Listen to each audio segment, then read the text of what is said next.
All right, it's a beautiful Wednesday, the 31st of December in the year 2025, the last day in the month of December and the last day in the year 2025. So super excited that we're crossing over to 2026 with you. My name is Andrew Mwansa. And my name is Malama Mukonde. I hope we're all clocking it.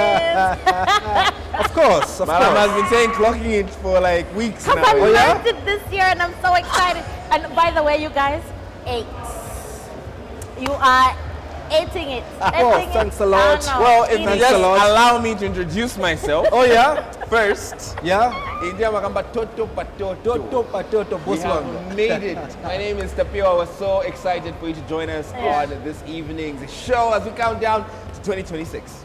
You know, when you mentioned Toto Patoto, this is what I'm just getting reminded that we've lived 365 days. 365 days we made Well it accounted for. around the sun. Wow, it's a big show coming up for you this evening into tomorrow morning. And part of the conversations that we're going to be getting into is obviously the grace of God that has kept us from January the 1st to December the 31st. And that's the reason for why we invited Bishop Professor Joshua H.K. Banda. He's coming to speak to us on how the year has been. Now, I describe the year 2025 as one of the darkest moments in our country. Why? Because we lost the president, President Edgar Lungu, and up until today, we haven't buried our president. He's part of the key people that have been negotiating on behalf of the state and government to be able to ensure that this thing comes to rest. And we're going to be talking to him about that, but also going to be talking to him about the word that we need to go with as we cross into 2026. Also on the show, as we cross to next year in the next 2 hours, we are going into a highly politically charged year. We are having the elections of 2026 on the 13th of August. Now, key people in running an election is the police. How ready is the police ahead of the elections of 2026? And that's the reason for why we've invited the public relations officer at the Zambia Police Service, Mr. Godfrey Chilawi, to have this conversation with him. Absolutely. It is a jam-packed show. Now, I'm excited for this particular PS because I think even before he moved to this particular ministry, his office doors have always been open. He's always been engaging. And to be able to be crossing over into 2026 with him and reflecting on 2025 with him, for me, is a great honor. And I'm talking about PS Mambo Hamaundu. He is a permanent secretary for the Ministry of Defense. What a guy, I must say. His availability levels, 10 out of 10. He is clocking. Well, I can't believe. How'd you do it? How'd you do I it? can't believe I'm Oh, you do it doing like this? on TV. Clock it. Yes. But also, we'll be speaking into the health sector with Mr. Andrew Piri. He is the editor, communication and publication. And we're also going to be driving to some music with our very own Luendo. She's going to be giving us some music after hours. Yeah. Music after hours. With Luendo. Well, I can't wait for that. Right? I'm a lover of music this year. What's your favorite song this year? Luambo by Yomaps. Because it rhymes with your son's name? Oh, wow. Malumbo. Luambo. Oh my goodness. You clocked it. Clock it! No, you did that. Hashtag. But what we also have coming up on the show is the Road Traffic and Safety Agency, that's RATSA. They'll be joining us with Mukela Mangola, who is the Public Relations Manager. And they are obviously on high alert. There's electricity from the background this evening, but they are also alert and they are on the streets of Lusaka to ensure that people are safe, not only in Lusaka, but across the country as these celebrations do go on. We're lovers of content here at Diamond Media, so we are also engaging a review of the year 2025 as far as content is concerned. Teresa Lianga, who's a content creator, will be joining us on the show as well to let us know how the year has been as far as content for Zambia has looked like. We have so much lined up. So much lined up. But also, guys, we need to say thank you to the Kenneth Kaunda Mall for hosting us tonight. Tonight, So of for course. people who are wondering,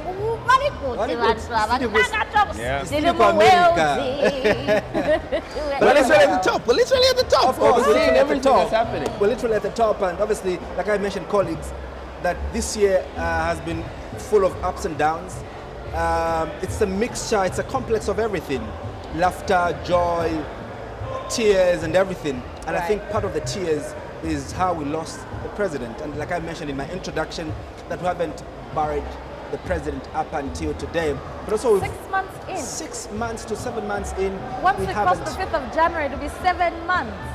Yeah. My goodness me. Isn't that not crazy? But beyond the president, we've also lost so many key industry players as well in the creative industry. But also at personal level, all of us could agree that we've lost some people that would have loved to cross over, 2026, into. And that's the reason for why we've compiled these great men and women that we've lost this year. Well, it's not everyone, but those that we could just manage to compile together, we've compiled, and we're going to be getting into that later on.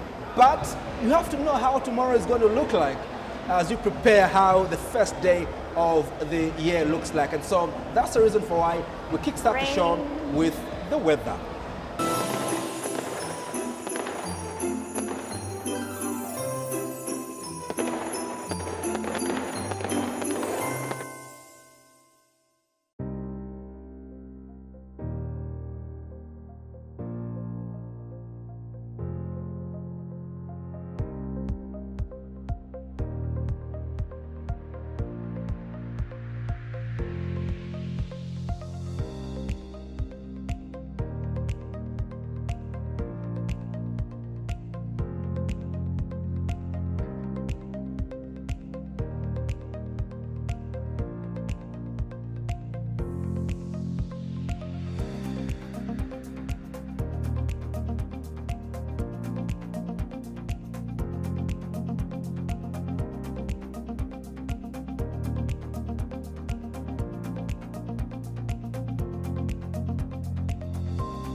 Well, that's how the weather for tomorrow looks like. Tomorrow feels a lot of anxiety because there's going to be a change in the numerical figure of the calendar from 2025 to 2026.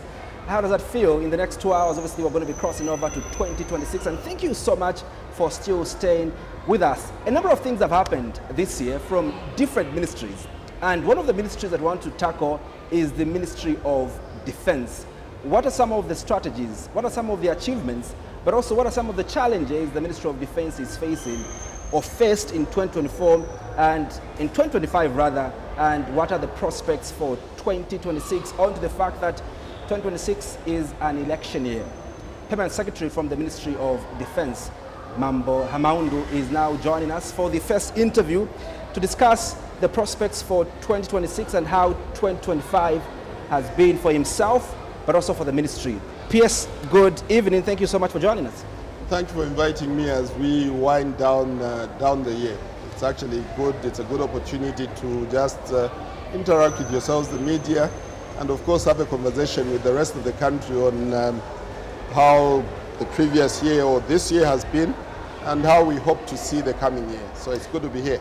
Before Malama comes in, I was having a conversation with you earlier on that it feels like yesterday when you were moved from the Ministry of Local Government to the Ministry of Defense, but it's been over 9 months, know, when you moved to the Ministry of Defense. How's it been like for you? Well, first of all, it's long enough for a child to be born. I mean, 9 months is the gestation period, so yeah, but a little bit more serious now. It's okay. Yep. I transitioned from being PS Local Government to PS Defense.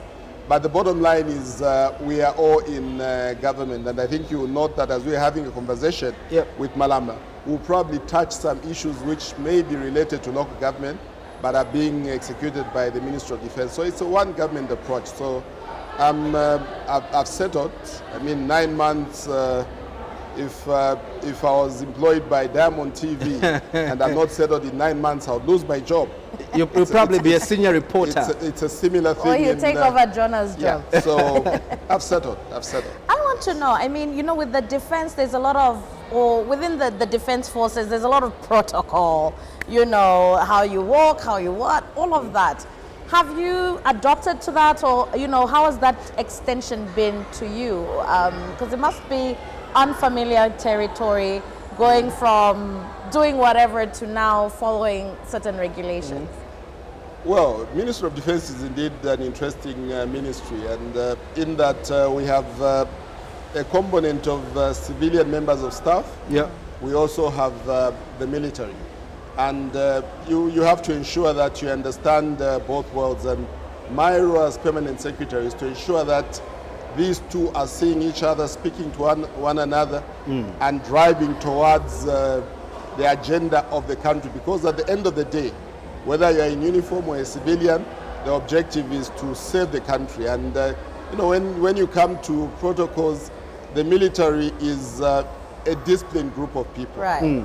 And similarly, even the civilian civil servants Yeah. are also disciplined. It's just that for the uniformed people, you are accustomed to seeing them salute. When you look at them, there's a way you expect them to walk.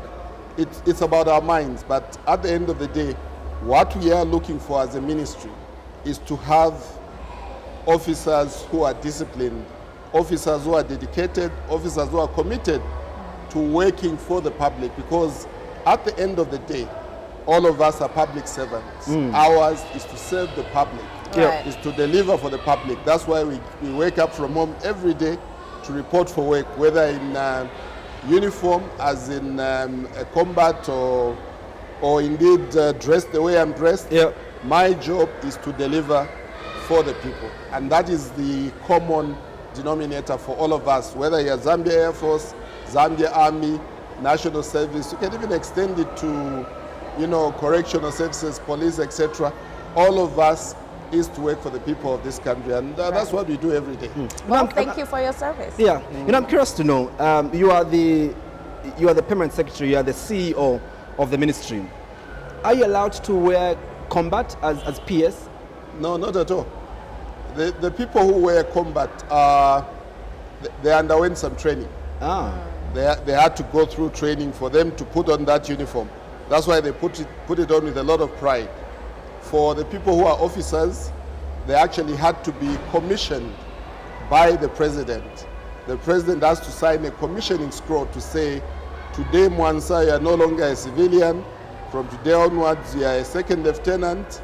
And as you work on, you are promoted to a lieutenant, you become a captain, you become a major. Afterwards, a lieutenant colonel, then you become a full colonel, which means you become a G1 officer, a general grade officer. Yeah. Then afterwards, you transition to brigadier general.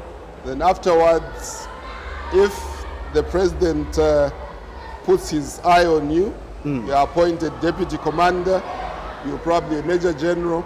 If you are a commander, you're a lieutenant general. If the president so desires, he may turn you into a 4-star general. So that is how the process is. So for me, I am a civilian in charge or overseeing the operations of military, the 3 services, and the civilian component to deliver for the country.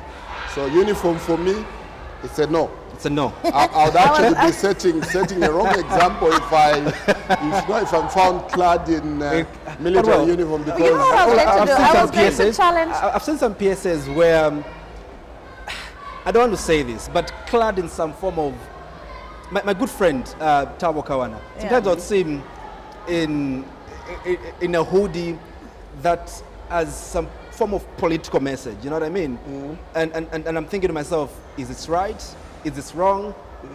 But I think away from that, come 2026, I think I would like to challenge you both to a simple military drill. yes. I think it would be a lot of fun to see who can make it to the finish line as civilians, but going through a military drill. I think we can give it a try. Okay, give it a try. I'll give you just a bit of a snippet of my background. I was born in Arakan Barracks, so the military and I we are probably were born together. So Yeah. I think that I can endure some of the training that It comes with it. that comes with it. yes. Right. I Before we can can- endure, though, notwithstanding the fact that I'm a little bit advanced in age. I'm over 50. Yeah. But I think I can So manage we're to going do to a bit put of it in a bet. It is myself, the PS, and Andrew. Come 2026, we are going to do a drill. Bring Sounds it on. good. Sign, Sounds good. sealed, and Bring it on. delivered. Now there's so much to unpack from the ministry. But before we can get to the work of the ministry, in my free time, PS, when I'm not doing work at Diamond TV, I'm mostly home, either babysitting or mostly. You can't babysit your own child. What's that called? PS, it's parenting. Oh, I'm parenting. I think you need to come for I'm, a new, lessons. I'm a new father. my child is just now like 7 months. yeah. Congratulations. I'm mostly taking care of my baby. That's a good term to Thank use. you. Or if the mother is parenting or taking care of the baby, then I'm playing FIFA with the boys at home. That's what I do. What do you do when you're not stuffed up with work? Who are you and what do you do? Well, when I'm not in the office, like many of us, I enjoy watching football. Oh yeah. I enjoy watching football, and whether you like it or not, I'm a Man U supporter. Oh, I enjoy my watching Man Lord. U. And in the domestic league, Yeah. you know, if you probably will second guess, but I support Nkani. Nkani. Oh, we are second from the bottom Of at the course. moment. But You are the I real think PS. I enjoy watching football. I also have a passion in farming. Yep. And of course, once in a while, when you're a little bit stressed out, you watch some action movies. You know, watch a bit of Bruce Willis. Watch a bit of the old movies. You know, Yeah. not the movies you're watching these days. You watch some Delta Force, Chuck Norris. Yeah, so I enjoy watching action movies. Action but movies. more importantly, I'm a family man. You're a family man. I'm a family man, so I have conversations. I play around with my elderly children. Ah, Not nice. now I'm listening to you today. You've got a 7-month-old baby. No, I'll catch up soon. My youngest child just completed grade 12. Oh, wow, And congratulations. the rest are done with university and you know, going on with their own life. So very soon, my home may be filled with grandchildren. So I'll be dealing with grandchildren. I'll be operating at that level. At that level. Yes, we are leaving you with the children. In we the are going to children. grandchildren Soon now. we'll find you. But so much, has happened from the ministry's, point of view, and I would love for us to start with the agriculture sector and how significantly you've contributed to this sector as the Ministry of Defence. You've increased hectareage, at the Ministry of Defence in terms of agriculture. What has led to, to this, increase? What potentially are you putting in place that has landed us here? Well, I think it's the leadership. In fact, I shouldn't even be saying I think. It is the leadership. The president has given an instruction to say we need to improve on production and productivity. The president was deliberate, gave an instruction to say, in times of peace, in times of serenity, let us also participate in activities that are of a humanitarian nature, activities that will respond to the daily needs of the people. And we are glad that all the services responded in a positive manner to the call by the Commander-in-Chief. And you indeed note that the Army particularly increased their hectareage, I think from about 100 to 300. We have also seen a notable increase from Zambia Air Force, from 600 to 900 hectares. For the National Service, they have been in this realm for quite a long time. But even from their point of view, we've actually seen that they're expanding in terms of the land that they're farming. But what is even more important now is that we need to focus on productivity. Yep. We need to ensure that as we farm on 1 hectare of land, the production on that piece of land must be top notch, and that is what we want to drive towards. You know, you note that traditionally, when you look at maize production as an example, a number of farmers produce maybe four tons, but we're trying to see if we could get to 8 or perhaps even 10. Is this doable? Yes, it is, because we know that some other private entities, farming operations, are doing 10 metric tons per hectare. Yeah. And we believe they are human beings just like us. The only difference is that for the servicemen, they did undergo military training. Yeah. So if we just focus on that, I'm sure that we will get to that position. And of course, we've also been having collaborations and coordinations, you know, not really to stray. We've had interactions with Egyptians, we've had interactions with Israelis, all to try and learn best practices. As human beings, the best thing that one can do is to strive to learn. And that is what we are doing individually and collectively, with one aspiration: to serve the people of the country better and to follow the leadership direction that is being given by the Commander-in-Chief, who's Mr. President Hakainde Hichilema. You speak so well of PS, and for me this is a game changer. I don't know about you, Malama. And perhaps I want to find out, has it always been like this? Because if I hear Minister of Defense, all I'm thinking about is men and women who are trying to protect us, and not men and women who are in production, wanting to make money for the country. Has this always been like this, or perhaps this is a different framework you're working under? Well, I don't really want to say it has been like this. It is the direction that the Commander-in-Chief is trying to push us into.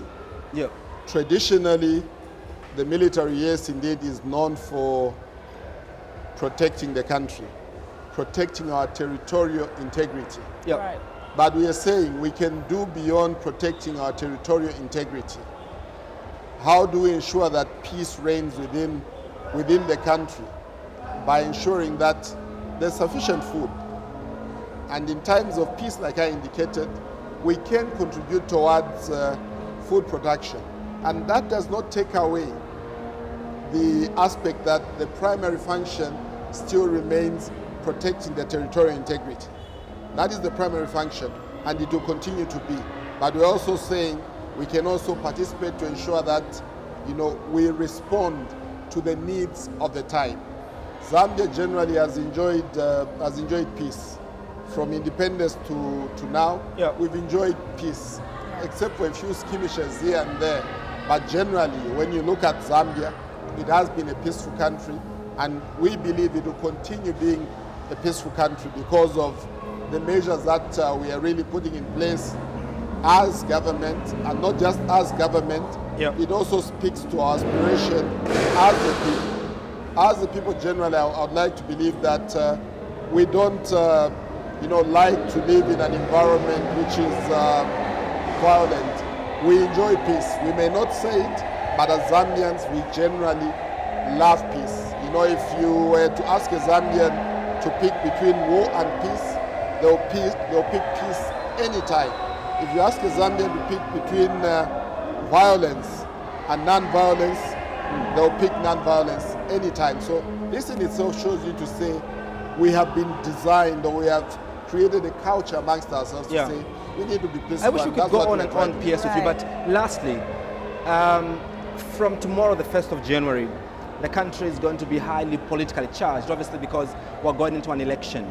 You are charged with a responsibility to protect property and protect citizens. How ready are you as our men and women in uniform to protect the country ahead of the elections? Well, the primary responsibility of managing peace and security in the context of your question lies with the police. That is internal security. And I'd like to believe that so far, I think they have done very, very well. We continue enjoying peace. Even in instances where, you know, we have a bit of altercation here and there, they've managed to quell the situation and we've gone on to live peacefully. And I've also indicated to say, as Zambians generally, we enjoy peace. You know, if you look at what was happening prior to 2021, majority of the people did not like that. Nobody liked the fact that there was a lot of violence. So generally, we are a peaceful country. And you know, when you're looking at it from the military point of view, we always stand ready when called upon to provide a service to the country. But like I indicated, the primary responsibility is that of Home Affairs or the police. But if need be, when we're called upon, we'll come in to deal with situations where the police needs backup. So essentially, in this instance, when you're looking at such things, you know, it should be upon request really, and the authority lies with the commander-in-chief. The commander-in-chief is the only one who can say, right now, we want to deploy the military. Yeah. But you also note that, you know, when we're looking at deploying, maintaining peace and security, that's a different subject altogether. But, you know, we also have other operations. You may ask a question to say, but we've seen the military being involved in, you know, garbage collection or disaster management and all these other things. Again, that is our role. You know, DMMU, when they need to airlift food, we provide the choppers for them to, you know, carry food to the next destination. Yeah. Right. So that's who we are. So, in short, we are ready, and we are very confident. Though you are indicating to say it will be politically charged, yes, it will be politically charged, but the politics will be of discussing issues, bring issues on the table. What do you have to offer? What is it that is different that you will do, or what is it that will be done differently? But as government, we remain very confident to say that, you know, notwithstanding the fact that we are coming from a background where we had a huge debt burden, Yeah. which was negotiated, and I keep on telling people this to say, minus the debt restructuring, we may not even have had a budget to talk of in 2025, even 2026, because most of the money would have been going towards debt servicing. But when you look at how government generally has performed, you know, challenges that were very pronounced before are reducing. You know, we're looking at civil servants, for instance.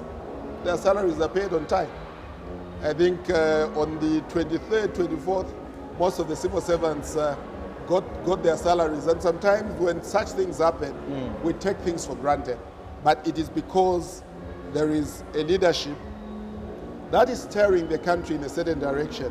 The president is always saying, keep focused, Yep. do not be distracted.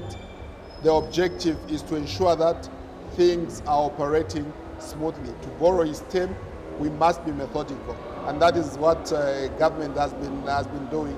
Notwithstanding, again, the fact that we could still have a number of challenges here and there, but what is important is we are alive to those challenges, Yeah. and we are addressing them. Some of them may be resolved in the next 6 months, some of them long term, but the critical thing for the country is we must have a long-term vision. In Kaunda's time, we had national development plans, and you note that this has come back. For the past 10 years or so, we are all going on this scheme. And even in the previous regime, we had a national development plan, and in this regime, we said we must also continue with Yep. national development plan. That is, we have a 5-year plan to communicate to the masses to say, this is where we want to take the country to. So planning is very important. And to the ordinary people, it's also important to note that for some activities, the gestation period is much, much longer. I think, but you were asking me to say, how long have you been away from local government? I remember when I was at local government, people were talking of, no, these CDF projects are taking too much time. It is because there was no realization of the gestation period. Now that people are aware, you've seen that the comments on projects delaying has gone down. It is information availability. Yes. So we need to continue educating one another. P.S. Mambo Hamaundu, thank you so much for making the time to be a part of the program, and Happy New Year. Well, the pleasure was mine, and Happy New Year to our viewers out there. I wish you a prosperous 2026, and using the President's word, to the men and women in uniform, to the civil service, even next year, it's work, work, work, and after work, some more work. I'm sure we had a bit of a period to unwind, the Christmas period. That was for us to unwind and reflect on the challenges that we faced and what we accomplished. But beginning tomorrow, it's boots on the ground. We need to deliver for the country because we are public servants. P.S. once again, thanks a lot. That was a conversation with P.S. from the Ministry of Defense, Mambo Hamaundu. Quite a lot to unpack, and we still have so many conversations that we're going into right after this.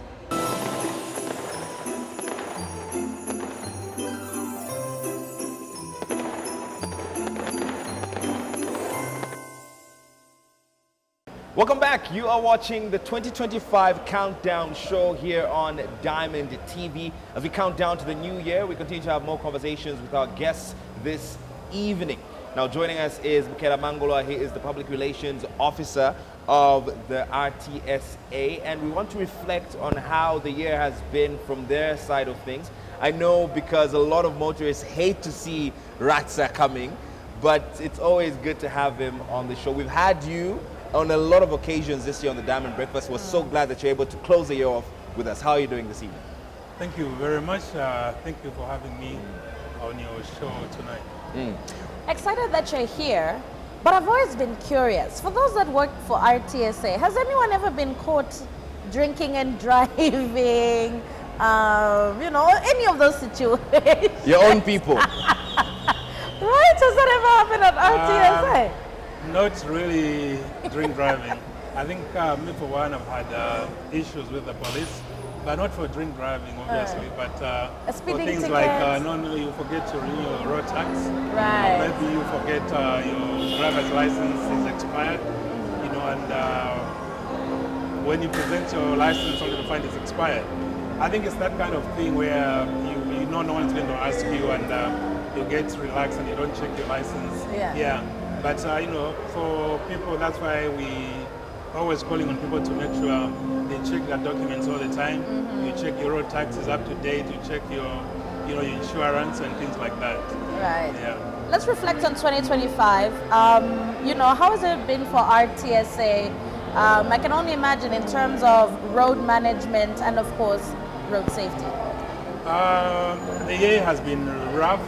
If you look back, for a long time now, I've been talking of recording accidents at the average of 2,000, fatalities per year. And when you look at statistics, we are still around that figure. So it means we still have a lot of work to do. And with the year coming to an end, we had a lot of work with the Great North Road. Rehabilitation of the Great North Road gave us a lot of work because we had to push most of our enforcement officers to do traffic management. So now coming up, I'd like to get this from you. It being New Year's Eve, what is it like for RTSA where reporting of accidents is concerned? I know you have a toll-free line. I use it. I have a WhatsApp number also. I even copy and send. I'm like, this person is misbehaving on the road. But what is the response as you begin to build and grow as RTSA within that service that, I can easily pick up my phone, take a picture, and make a complaint to RTSA that there is a bad driver on the road. We're concerned for ourselves. Yeah, as you're aware, we've been running a call center that operates 24 hours a day, and that has helped us very, very much. And also we have leveraged on social media. Our Facebook page is, one of the page best, by the where, thank you very much, where you can easily get to us if you want to communicate, any issue on the road. Yeah, so the festive season is the busiest on the road, and the risk also is the highest, meaning that that's the time when you are more likely to be involved in the road traffic accident. So our call before the festive season was that people have to be very, very cautious during this time. One, people are on holiday. Two, the traffic has increased. You have more people using the road because people are, coming from other towns to another town. So you have this build-up of traffic. Another reason is that there's this, party vibe in the air. Yeah. People are having parties to attend to. There are a lot of things happening. So there are a few people, those who don't want to listen to our message, would still get on the road after taking a few beers. So, that's the risk that we have to deal with. So during this time, our call center was very busy because, that's when we're getting a lot of these reports about issues that are happening on the road. We also had to enhance our enforcement. We had to beef up our numbers on the road, meaning we put more enforcement officers on the road than we would normally find. We had to, borrow other members of staff from other departments just to beef up the enforcement unit so that we have more visibility on the road, we have more people on the road.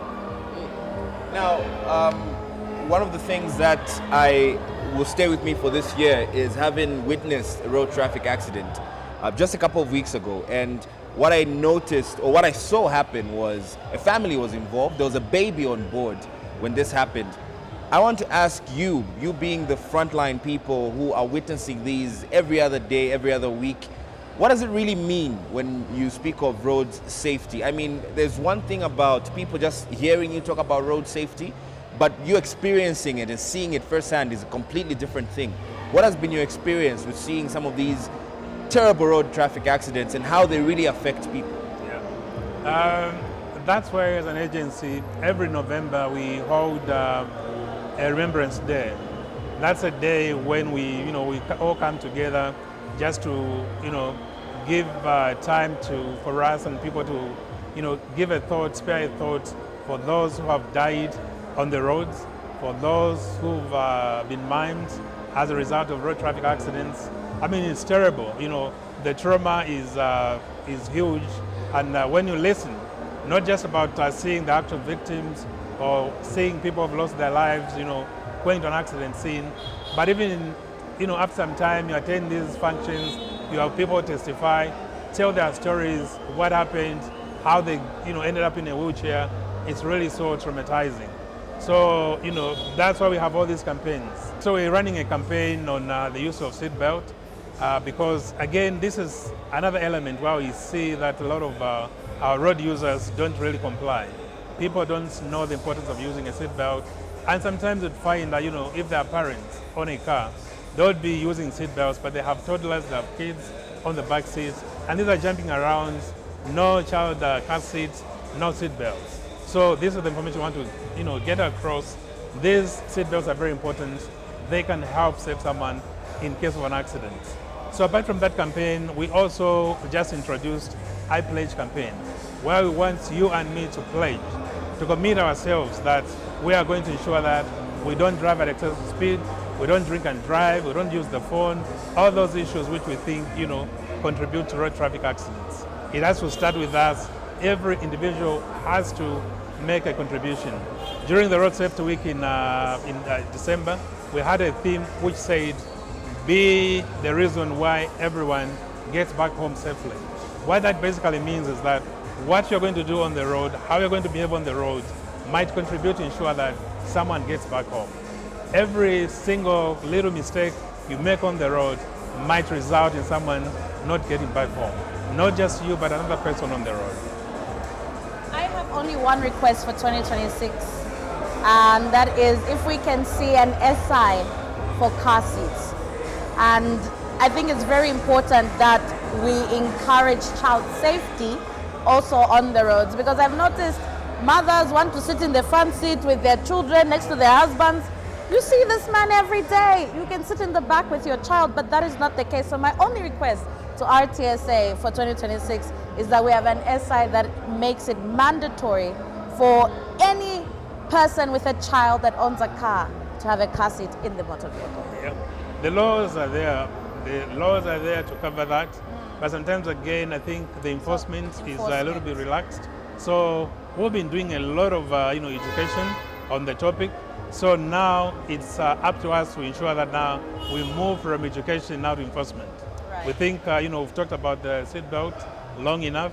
Now we need to show people that if you don't use the seatbelt, we can, impound your vehicle, we can take you to the fast track. By the way, the fast track courts are still operational. You don't want to end up at the fast track court. Yeah, bet. Definitely not. Definitely not. Well, we have been chatting with Mukela Mangolwa, who is Communications Manager for RTSA. Thank you so much for being with us this evening. Throughout the year. Yeah, and throughout the year. You guys have been amazing, partnering with us and ensuring that we deliver the message of road safety. So thank you, and thank you for your service. Thank you very much. As RATSA, we also appreciate the platform Diamond has extended to us over the year, Right. and we are ready to continue partnering with Diamond TV for this coming year. No, thank you. We're going to take a short break, and when we get back, we still have so much lined up for you as we get to count down to 2026. We'll be right back.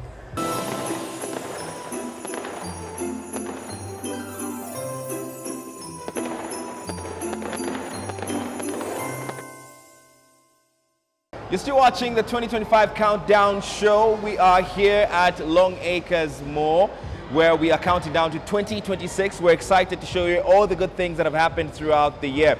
But for now, let's talk about some good things that have happened with regards to music. Luendo is going to give us some of the hits of 2025, so do stay tuned. Get up and bust a few moves. We'll be back very soon.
Ngole fire, ukunganga, ukabwe.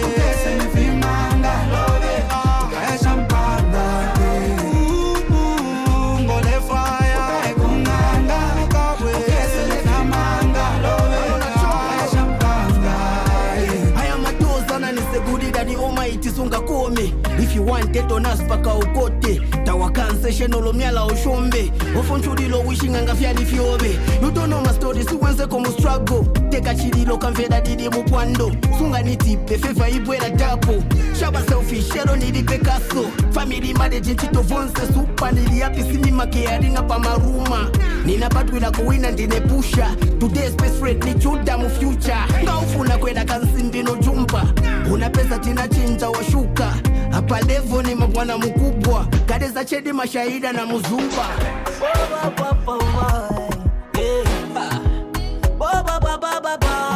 It's a brotherhood thing. My name is Roberto. Have you seen my bestie? It's a Timberland, oversize me and my bestie. No. Gaya che, kweni nakupeza we. Umangala zende ngati uli naine, bati futi unanzelu mambala. Some say ni body company, iwe na muzako ni body company. Tizabaona they say, tizaona ko they say. Little did they know that you and I we be on the hustle nitamanga every day. Fama ama pembela di ikaloke. Isevula ya tuni makwacha na madola. Uyuebe ni muntu wanga. Uyuebe ni muntu wanga. Uyuebe ni muntu wanga. Uyuebe ni muntu wanga. I'ma move the world for my bestie. I'ma do whatever for my bestie. I'ma be the rock for my bestie. But you like a nigga wanna go bestie. We're gonna be tested bestie. They won't understand how we make money. They will call us names for the same money. Whoa. Point. Kulivena vantu vachikwera. Point. Bazaleta chango iwembera. Point. Okamba kama osa vimvera. Cause jealousy ni disease. Little did they know that you and I we be on the hustle nitamanga every day. Fama ama pembela di ikaloke. Isevula ya tuni makwacha na madola. Uyuebe ni muntu wanga. Uyuebe ni muntu wanga. Uyuebe ni muntu wanga. Uyuebe ni muntu wanga. Have you seen my bestie? Tight in a bestie, Kipanga man in a bestie. I'm appreciating my bestie. Be there for your bestie. Show support to your bestie. Family now your bestie. I'm appreciating my bestie.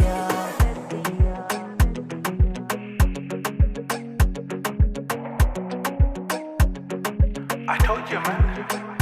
It's King Tech Pandemics.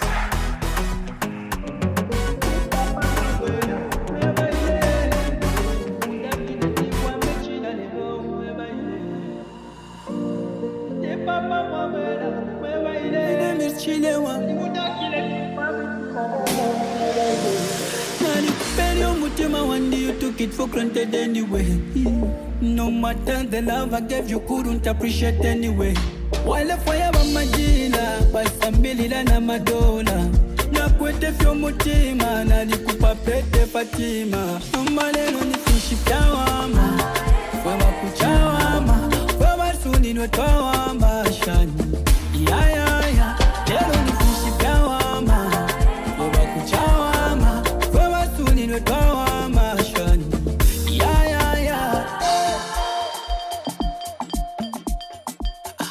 Allez.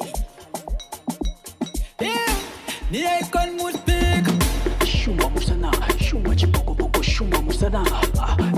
Shuma musana, shuma chiboko shuma musana. Sonwek, akutane. Sonwek, nangu walintanine. Kulila ni nomo, utosha ni nomo, atibuye kini nomo, ano. Kulila ni nomo, utosha ni nomo, atibula kini nomo.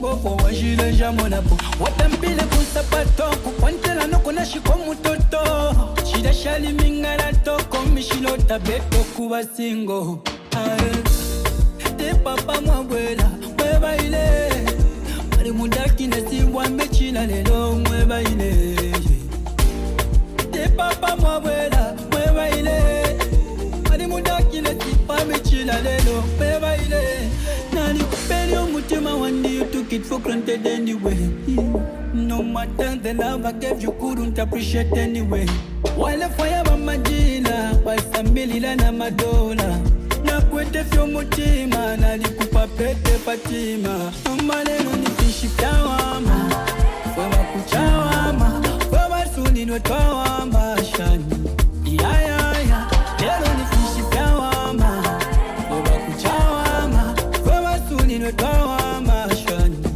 ya Rich Brown. Another just a production. You don't know. Zin. Yeah, man. Ifefe ifwe tulongana futi twalite mwana kurekana ifwe ni wara mwikala patalala mwini apatalaliga inenangwa chitete cha babiri maketi mwenfumu eondongana na nkuoyo nati nishibishi eondongana na nkuoyo akusangyolelongana na nkuoyo webo kulongana na nkuoyo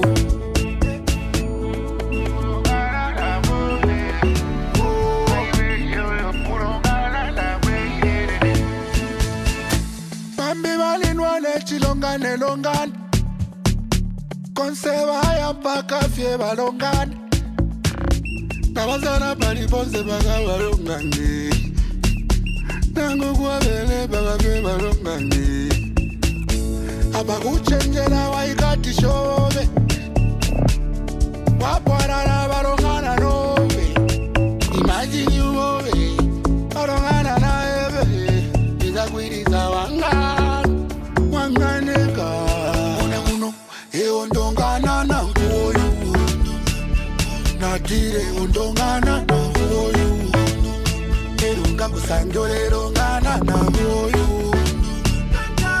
webo kulongana na nkuoyo nakusanjolelongana na nkuoyo webo kulongana na nkuoyo bambi balabe patina ya kucheichine mukulongana mukupempulana imwe kanshiye mukulongana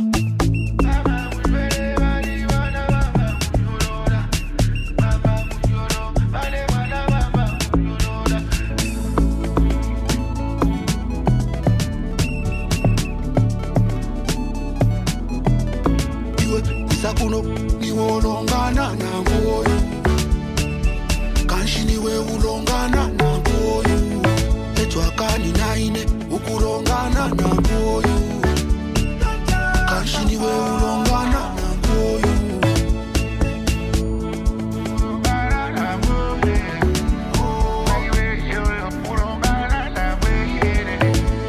mona kuno eondongana na nkoyo natire ondongana na nkoyo akusangolelongana na nkuoyo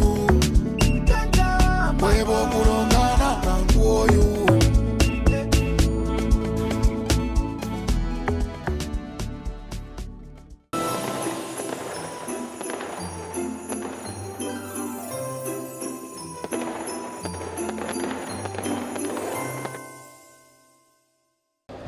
And those are some of the most happening songs of 2025. I'm a huge Yo Maps fan. No surprise that he made it to that list. Yes, I'm a huge Yo Maps fan. You know how I feel. I'm a huge Yo Maps fan. I'm a fan, but you know how I feel. So I don't want the fanatics to come for you. Well, yeah, Yo out. Maps made it to the list. But enough of that. For now, we're getting into another creative space of the conversation where we speak about the creative industry and review how it has happened for Zambia in 2025. Queen of Z Content, nominated for TikTok Creator of the Year with a whopping 23 million likes on TikTok for her content. She's a digital storyteller, a marketing strategist, and a wife and mom too. Joining us in studio is Teresa Lianga for Conversation of the Year 2025. no surprise that you're looking the way you're looking this evening. No surprise. No, I think She you just know had what? to bring it. Based on the content I watch, especially when she's in mom mode, she's got the baby and she's gone into the bush to speak to her brother, Maza, the witch doctor. Girl, you're so beautiful. Thank you. I would have walked past you because every time she's got, everything going on. Teresa, I'm fanning out. No, thank you very much. I'm fanning out. I won't even lie. Girl, 23 million is absolutely insane. When you look at your TikTok numbers, your Facebook numbers, what does that feel like? It's become normal. I need to move to your house. Yes, it's become normal. Yeah. Okay, I think I can say it's become normal because at first I was so excited and and when I hit 1 million followers on TikTok, by then I was heavily pregnant. I couldn't celebrate as much as I wanted because I was hiding my pregnancy. So, but after 1.1, 1.2 million, I'm like, okay, it's now part of me. But the likes is crazy, the views are in the millions, and I wanted to say congratulations to you. But I want to know, you said, you were pregnant also at the time. What was that moment like the first time you saw the numbers just rolling, like you're going viral and it is happening? You know where you're excited, but you can't show it. You want to create certain type of content, but you can't because you need to keep the bumper way. Yeah, so you have to use your face, and even when using your face, people can notice, then you start fighting with people on social media. And you know the hormones when you're pregnant, so we go back and forth and things like that. Right. Love it. I'm interested, I've recently, this year, I've become a huge fan of TikTok and jumping into the space trying to create content.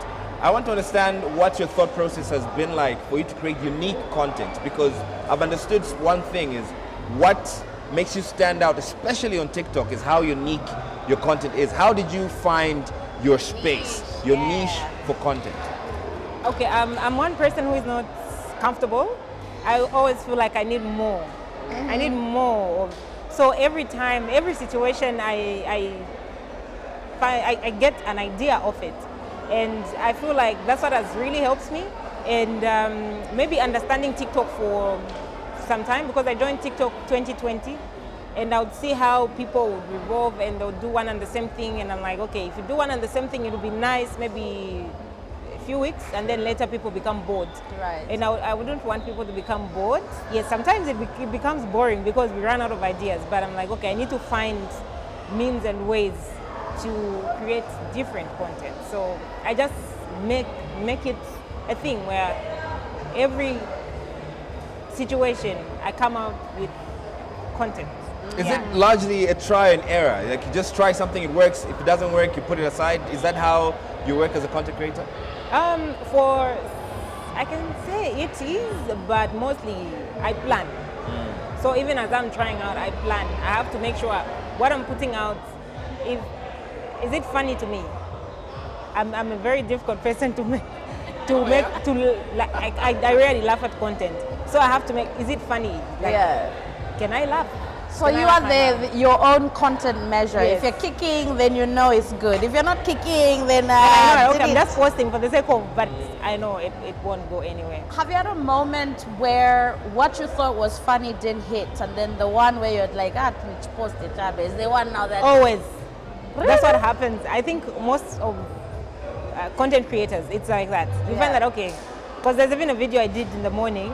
I was dancing for my daughter and my son. I was like, okay, this, even me, I didn't feel that, but I was shocked at how it's less than 24 hours and it's already almost half a million. Because that Cocomelon video is hilarious, I'll tell you that. I relate to that video so much.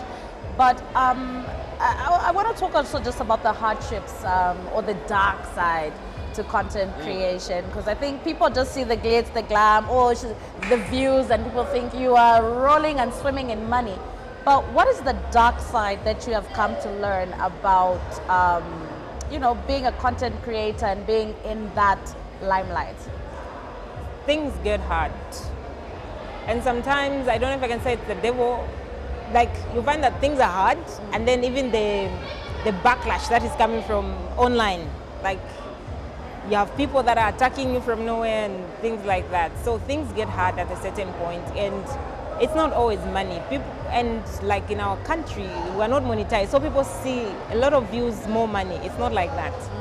So that it's just a love of content that keeps us going.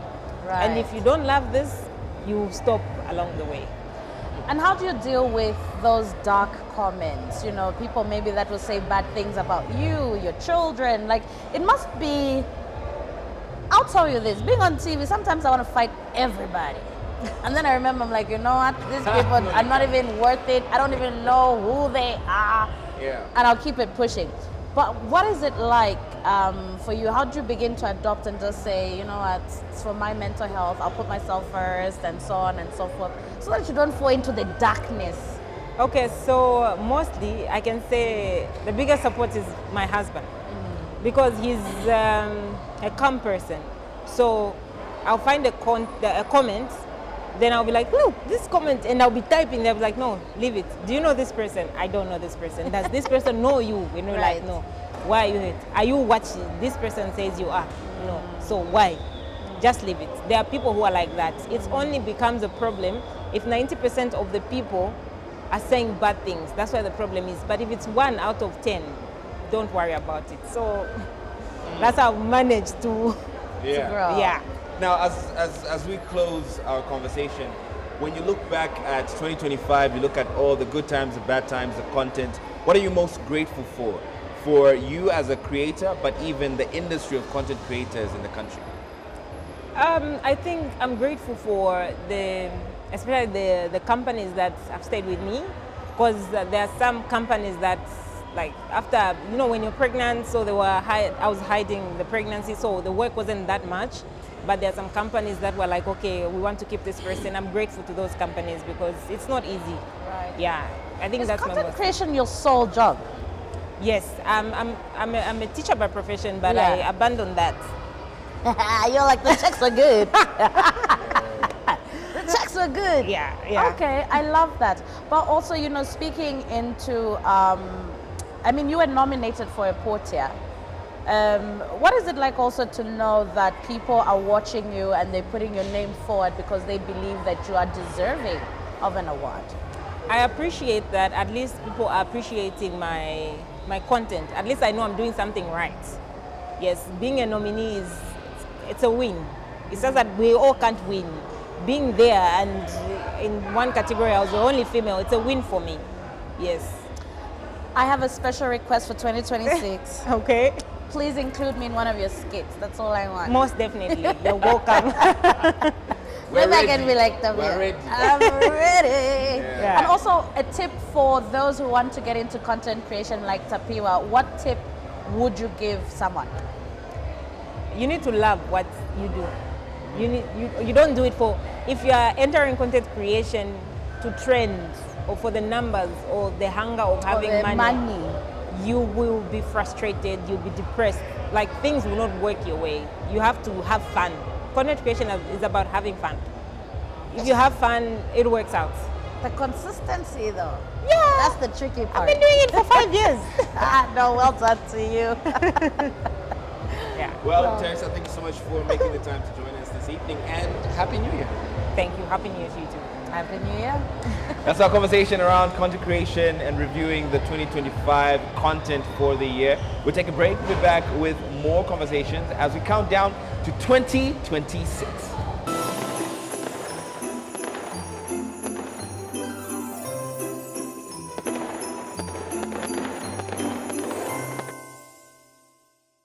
Well, thank you so much for still staying with us. We're still crossing and counting down to 2026. We've had different conversations with different personalities, but also we are making a review of how different ministries have been performing in 2025 and looking at the prospects on how they're going to perform in 2026. Did I say 2025, 26? How they performed in 2025 and how they're going to perform in 2026. Now, one of the key ministries that we have in our country is the Ministry of Health, because it is at the heart of a human being. A health nation is a wealth nation. As we review how the Ministry of Health has conducted itself and how they've performed in this year, we are privileged this evening to be joined in by Andrew H. Phiri, Editor and Head of Communication and Public Relations at the Ministry of Health. Well, Mashina, good evening. How are you doing? Good evening, and thank you very much for having me here.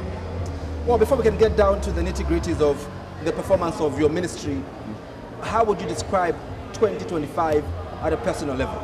At a personal level, I think it's been an amazing year. So much has happened. At personal level, I clocked one year in marriage.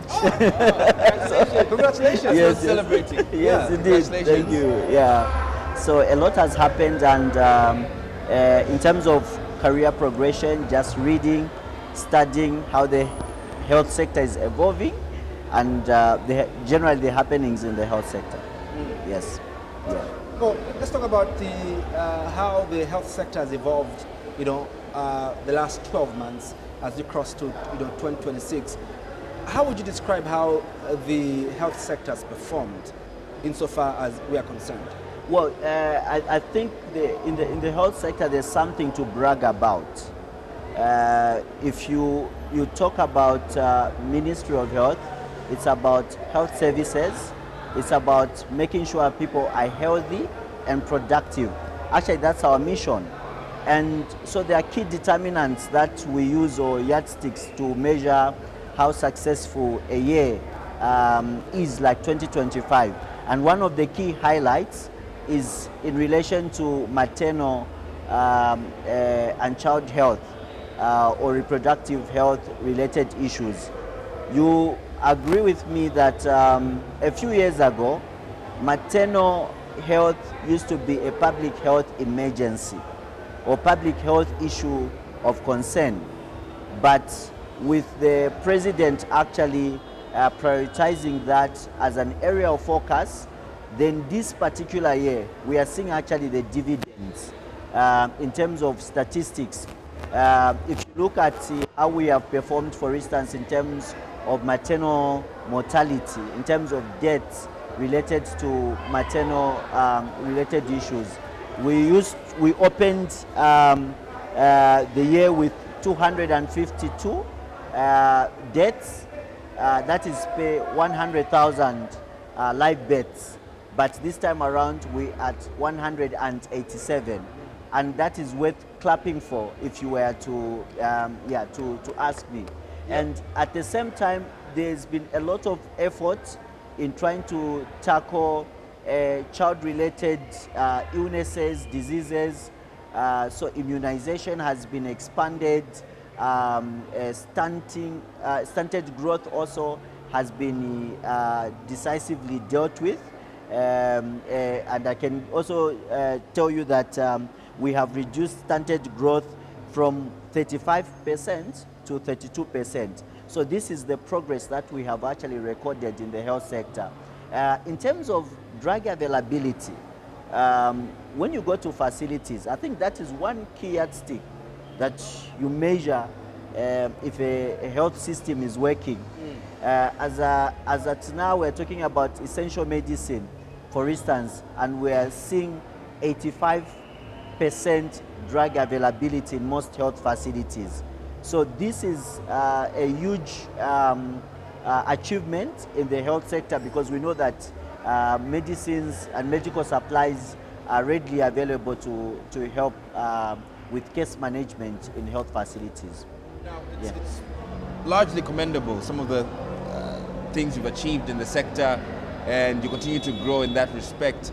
But even as we look at the positives, there's some negatives that you may have also experienced, some of the challenges. What would you highlight as some of the key challenges that the ministry continues to fight and is working towards improving, especially as we get into the new year?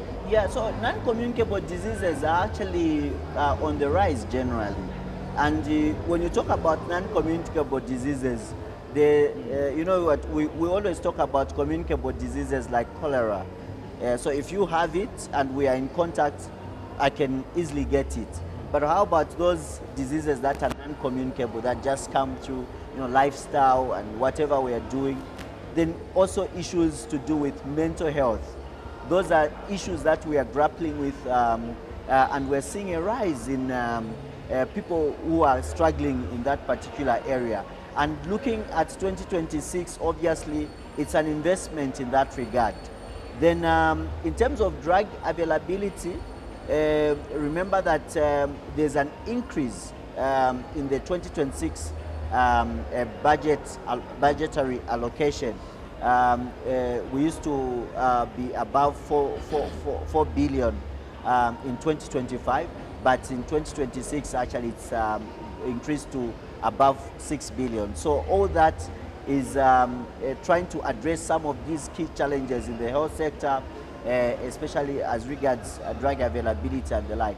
Then the National Health Strategic Plan is one of the key documents that we are using right now to guide service delivery and implementation of programs. Yep. So it's 2022 to 2026, and so by next year we should be able to review and see how much progress we have made in the last 5 years.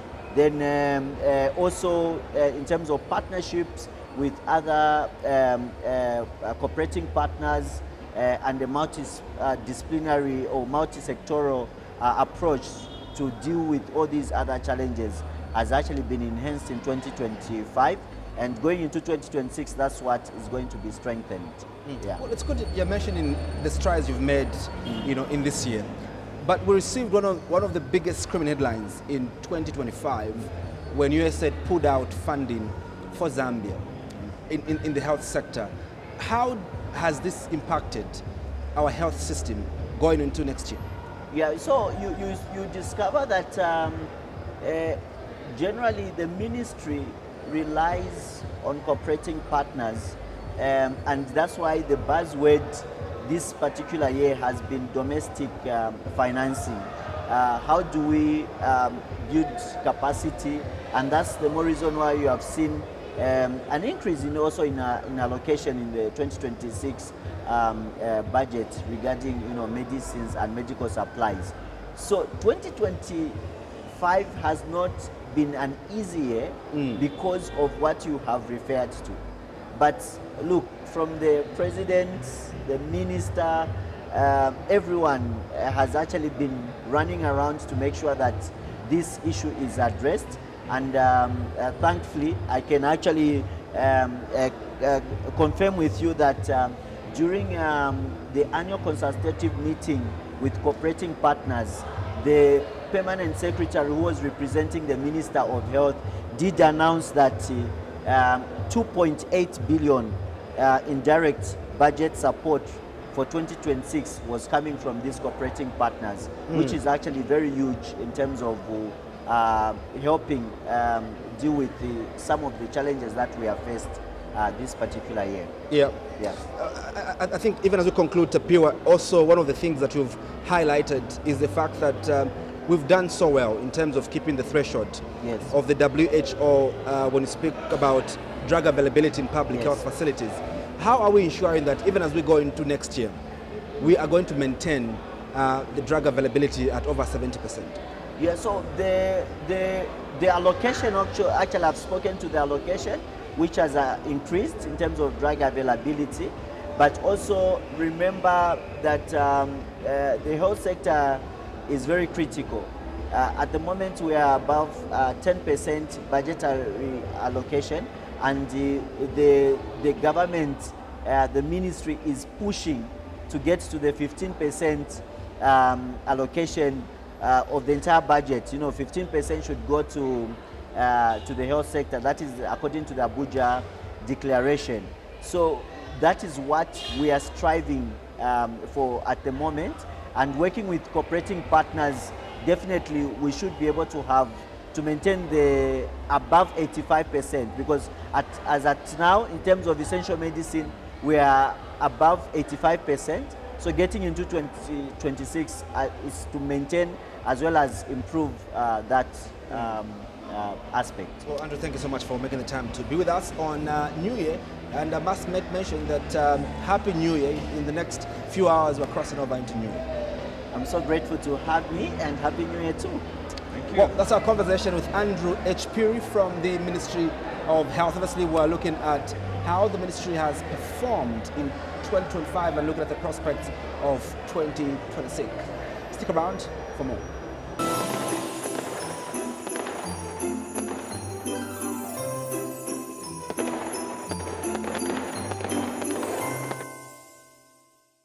Well, thank you so much for still staying with us. Now, the reason for why I've opened while I'm standing is not because I want you to see my beautiful jacket. Well, I think it's beautiful. I think it's beautiful.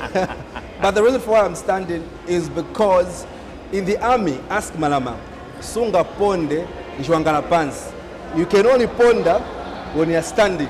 And you can only ponder when there's a Bwana in the building. Well, speaking about a Bwana, we have Bwana Godfrey Chilabi joining us on the Countdown show this evening.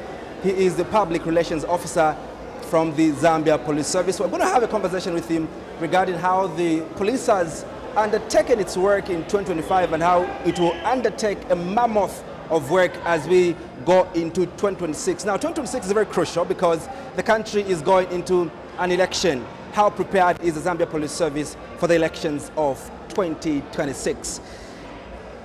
Tapiwa, we have the Bwana. Will you ponder? Do I have to stand up? Oh, I think you have to stand. I have to stand? Yeah. I need to get my mic. Sir? Oh, it's like yeah, man. Oh, you're freezing. I have to freeze. Oh, you have to freeze. Okay. Uh-huh. Oh, you have to sit like this. You learn something new every day. You learn something new every day. Yeah. Sachlavi, good evening. Thank you so much for joining us tonight. The pleasure is mine, and good evening to you two gentlemen. I always love it when I see you in the uniform. Yes, you can say it's not an ordinary uniform. This is field kind of dressing. We call it combat. It's a field dressing. Yeah. Field work. Field work. That's why I'm dressed in this attire. Ah, so you're it's ready. Not the usual office wear. Yeah. This is a field-based attire. So when you say it's full-time based attire, what does that mean? Does it mean that when there's a gunshot, then you can go to the scene or what? It's in the field, yes. It's It's not like where it's a shed. I'm minding where to sit, where to touch. Yeah. But this is a combat. We call it fatigue gear. It's a combat for rough terrain and any other, places that are rough. It's field-based. We wear it in the field when doing operations. This is the kind of attire that we wear. How often do you wear this, considering your job, public relations? How often are you in this attire? Yeah, it depends with what is happening. For instance, today, we have to be out there, the compounds, the CBD, and check what is happening. We have to be on spot so that when we report, when we discuss, when we guide, when we advise, our observations, we discuss from what we've seen, not what we've heard. So we have to be out there on the ground and check what is happening. Yeah. It's been a whole year for all of us, and it's been a tough year for you, the Zambia Police, and it's going to be another tough year for you as we go to 2026. But before we discuss that, how would you describe 2025 at a personal level? Has it been good to you, or it's been pathetic? Oh yes, I think there are ups and downs, but mostly I think there are some ups. Yeah. Personally, I think a number of achievements, that I managed to attain. Of course, we had some other personal issues. It could be family matters, losing beloved ones, losing friends, losing workmates, It's the other year anyway, Mr. Mwale, Danny Mwale was a colleague, now. You still feel that gap, you feel that someone is missing out there. But through encouragement and other issues, we've moved on. Work-wise, I think it's been well. Yes, and taking up, the new office. I started somewhere up there, and then by the end of the day, I've taken up a new office as public relations officer. I have a nephew home who says he wants to become a police officer. So I asked him, why do you want to become a police officer? And he told me, no, my cousin told me you suit to become a police officer. I didn't understand that. But did you always want to become a police officer? Oh, yes. Way back. I think I was inspired by the history. All right? I like following history, especially how the police started. So I was inspired from that angle. When I finished school, I didn't stay long. A year after, I joined the Zambia Police Service as a constable. That is 27 years ago. I don't want to ask where you were and what you were doing. No. That's classified information for you. Yeah, 27 years ago, I've risen through rank. I started as a constable 27 years ago after finishing my initial police training, and then I've risen through rank to this position of Senior Assistant Commissioner of Police. Now, you're saying you've always wanted to do this. There's a saying that usually goes around. People say that then when they're looking for you, that's when you know that they're working. But that also has a connotation of people perceiving that perhaps the Zambia police are not doing much. Yeah. What can you tell us from being inside of this entity? How much work is the Zambia police really putting in on a day-to-day basis? Thank you so much for that question. Yes, the kind of an institution is that there's a lot that goes on within the institution, a lot that goes in the background, such that most of the people out there are not privy, to read. And it becomes easy to say there's nothing that they are doing, they could have done ABCD. Yeah. We had one interesting incident, I think, when talking about that. The Kabwe issue, Kabwe incident. Yeah. Exactly. I think it was quite topical. Yeah, it was. Where we prioritized saving a life. Yes. And apprehending, the suspects as at that time. Yeah. Yes, there was an incident in Kabwe concerning a politician. Yeah. Where we say as police, ours was to save a life first of all. It was a situation where you had 4, 5 officers facing the mob, more than 20 or so, and then you have 2 priorities there. Should we struggle, apprehending, or save a life? So in that case, we saved a life. And yet we had a lot of, backlash from I'm the one police. of the people that really just I condemned. remember that. I really condemned. And then suddenly, a week or so, some days after, we managed to apprehend the suspects. So it's a matter of priority. That's what we go through as police officers. When you look at our mandate in the Constitution, Article 193, 2 there, save life. That's one of the first mandate that we have. So it's a kind of an institution where most of the people do not know what goes on in the background. But policing is something that is involving. There's a lot. You have to plan. Just last week, the other week, we are showcasing the recoveries that we made in Lusaka. We had a case where I think within 24 hours, we managed to apprehend all the suspects. That case of the Chinese national. Yes. So there is a lot that goes on.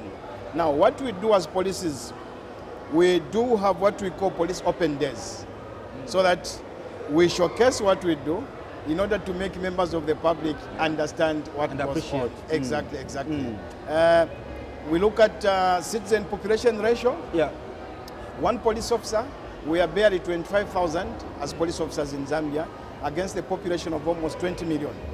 One police officer equals to almost 700,000. Wow. Double the ratio standard.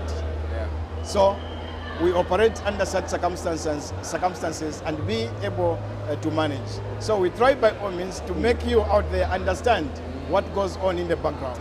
There's a lot of allegations that have been raised against you, especially this year. That when a member of the opposition commits a crime, you are very slow. In fact, when you move at a snail's pace. But when there's a crime that has been committed against one that belongs to a ruling party, you move at a supersonic speed. Are those just perceptions, or there's some form of truth to it? It depends, on the situation. We always say, as police, when it comes to, attending to cases that are political in nature, we act more or less like a referee. Okay? You blow a foul against this team, the other team will complain. And you blow a foul against the other team will complain just like that. That's the nature of the work. Otherwise, when it comes to arresting people, we arrest people from different, backgrounds. And when someone is apprehended, we take note of the particulars. And unfortunately, or fortunately, when we take the details of this person, we'll get the name, age, residential address, but there's no indication where it say political affiliation. When you go to the court, you find that those people that are appearing in court, those that are serving in correctional facilities, those are people that belong to different political parties. I doubt if those belong to one political party. So it's something that we understand as police. Yes, others may say we are inactive when responding to the opposition parties than the ruling party, but it's situational, and most of these cases come as case-by-case basis. Yeah. Is it true also, because when issues like this come, we hear of stories that they're being used, by, and even when the PF was in government, it was the same thing, that you are being used by these politicians as police officers, and you operate at their tune. Maybe speak to that as well, Mr. Chilabi.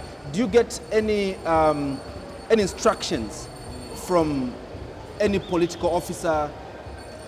Is that even possible? It's very clear. When it comes to instructions, operational instructions as police, we are taught in our books. You only get operational instruction from a police officer superior to you. Okay? There are operational matters as well as policy matters. So for operational matters, those are instructions that happen within the police service. Now, time and again we do arrest people. And the principle under which we operate as police officers, we call it the principle of individuality. When a police officer arrests a suspect, that police officer has arrested the suspect basing from their analysis. I have investigated the case. Having investigated the case, I have made up my mind to charge and arrest this suspect. And when the matter goes to court, it is that individual police officer who will stand in the witness dock testifying against that suspect. And I'm sure you've attended various court sessions. A police officer testifying will not say, we made up our mind and arrested this person. That police officer will say, I made up my mind to charge and arrest that person. Now, something that guides us to make sure that we operate within the confines of the law, there are liabilities. If we go to Public Finance Management Act, there is a provision. In an event that a police officer has acted maybe unprofessionally in that case, and there are litigations, the law requires that if that person, the complainant, the aggrieved party, sues the state, and the state is made to compensate that person, that police officer will not go scot-free. Part of that compensation coming from the government, a certain percentage will come from that police officer. Because of that police officer's omission. It's like someone comes and tells me, Mr. Chilabi, please, can you apprehend this person? And yet I know there are no facts. There's no evidence for me to secure a conviction. I erroneously do that, apprehend that person, and that person sues me. Compensation comes in after litigation. Then I'll be held accountable. If you say the state has to pay 100,000, then a certain percentage of that 100,000, it will come from me personally as a police officer. So this is where we tell police officers that indeed, before making an arrest, before taking any decision, ensure that you have evidence, you do what it takes. Two things very quickly before we close. Yeah. One, I want to find out how prepared you are as police to man the elections of next year. Thank you so much. We've been policing elections as Zambia Police Service since 1968. So 2026 elections are just like any other elections that we've policed before. So there are preparations that go on before elections start. And we started this last year. We started planning for 2026 elections last year. Planning in terms of strategies on how we are going to police, planning in terms of capacity building. A number of issues do change in terms of the legislative framework. We do that, as well as planning emanating from our experience in the previous year, 2021. How did we police in 2021 as compared to 2026? We'll do more or less like a SWOT analysis. So that's what we've done. And in terms of mapping, we have mapped various areas. We've mapped certain hotspots and planning the number of officers that will be in those areas. So it's something that we've been planning before, and we are set to police 2026 elections. Just an example of Chawama. All right, the formula that we are using in Chawama by-elections there. We've zoned Chawama by-elections into different zones. And in those zones, we've stationed police officers just to make sure that we have police officers approachable, easily approachable within the areas. And that's what we've done, as well as engaging political players as well, and other stakeholders. So that's the approach that we've taken as Zambia Police Service. Very quickly, from every election year, there's one key thing that you learn that you bring into the next election year, Is there anything critical from the 2021 election that you picked up as a Zambia Police Force that you're going to implement in 2026? Yeah, thank you so much. We did a SWOT analysis, and during Commanders Conference, we analyzed how we policed 2021. Of course, there are those internal issues, bedroom issues that we need to discuss, and also other issues that we need to maybe share with the public and engage other stakeholders. So we've taken note of those issues, and then we are working on them. Those where we feel, I think we have shortfalls, we've planned on how to improve on those. And those that where we did well, we've emphasized on what we need to do to ensure that we police very well. And one of the things is police visibility as well within the premises, and the stakeholder engagement, especially political parties and other role players. Indeed. And finally, obviously, this year, what has characterized this year is load shedding. Yeah. Now, the impact of load shedding has been that it has raised a lot of crime. There's a lot of crime rate. Yeah. How have you been dealing with high levels of crime rate, and how will you deal, with crime going into 2026? To the contrary, I would say crime has not risen. All right, if we compare crimes from maybe the last 5 years, last 2 years or so, last year and this year, there is a slight, maybe minimal, increase. And in other crimes, mostly the crimes that we record are crimes against persons, as well as crimes against property. So there has been minimal increase to something that we cannot even say crime has risen so high. And we base this due to various factors that people have put in place. Most of the crimes are crimes against property, talking about house break-ins and burglaries as well. Now, most of the residents have fortified their places, such that it's becoming difficult now for the criminal to enter the house, break, and steal something from there. The other area, maybe it's the theft of, cables, the service cables. Yes, in some communities we have had such reports. So Godfrey Chilabi, thank you so much for joining us tonight, and a Happy New Year. Thank you so much, and same to you. For us, we are on duty, you can say. We are traversing Lusaka, and I hope we'll not meet somewhere out there. Wow. Hopefully not. Hopefully not. Well, that's our conversation with Mr. Godfrey Chilabi. He is the Public Relations Officer at the Zambia Police Service. We'll take a break.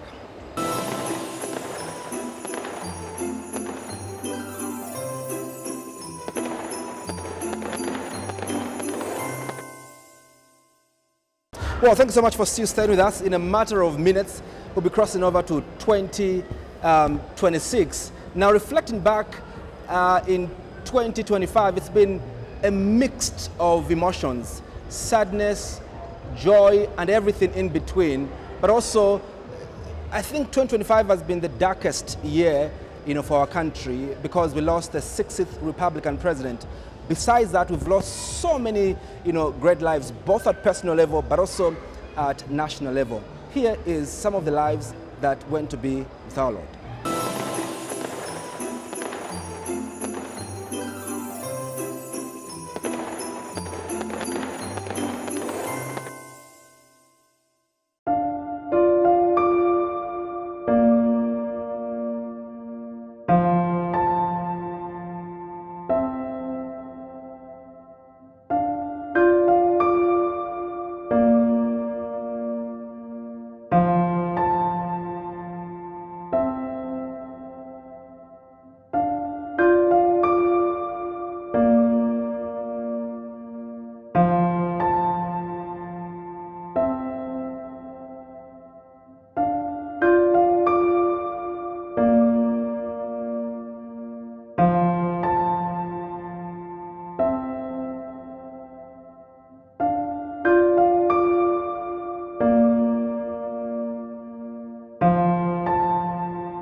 one thing that is for certain is that we are all here because of the grace of God.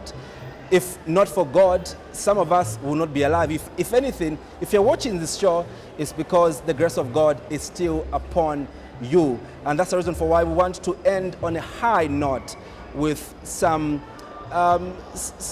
inspiration from the very throne of God. And this evening, or into morning, we are privileged to be joined in by Bishop Professor Joshua H.K. Banda. We are discussing 2025 and what the word of prophecy is as we cross into 2026. Prof, good evening. Thank you so much for joining us. It's a pleasure to be here, and thank you very much.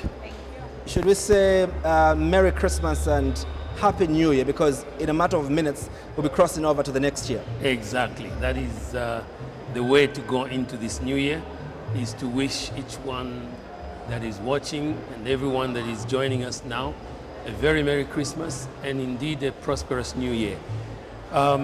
Getting into a new year is a very, very blessed moment, and everyone needs to be able to think about the mercies of the Lord.